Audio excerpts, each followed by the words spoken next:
In DECT, monosodium urate is coded as a green color, but not all green is tophi because there are various types of DECT artifacts: skin, nail bed, submillimeter, and so on. But if we are aware of these artifacts, there is no problem in interpretation. A clumpy artifact is a clumped pattern of green pixilation, reported by Ji-Young Jeon et al. The nature of the clumpy artifact is not yet well known, so it can lead to a false positive result. So the purpose of this study is to evaluate the nature of the clumpy artifact by comparing foot and ankle DECT between patients with gout and patients without gout. We assign patients in a gout-free patients group and a gout patients group by a rheumatologist's assessment. In gout-free patients, if there is no high-density lesion at the corresponding area of green color coding, we defined it as a clumpy artifact.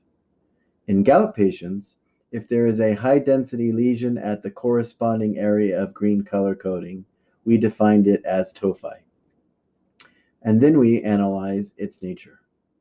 In our study result, there was a statistical difference between clumpy artifacts and tophi clumpy artifacts. They were only noted at tendons and tended to have a flat shape and a wider than tall pattern.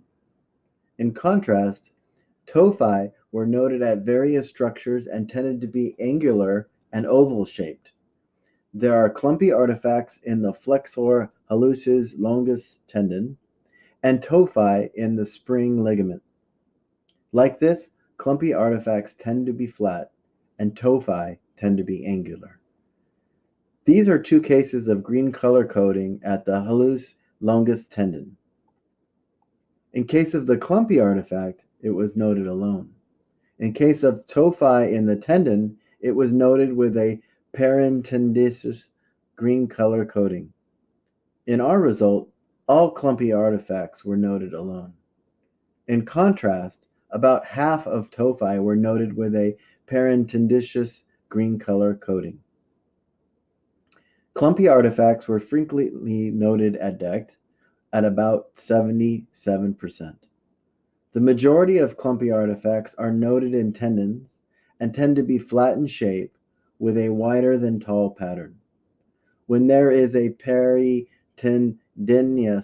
or periarticular green pixilation, it is more likely to be tophi. Thank you for listening.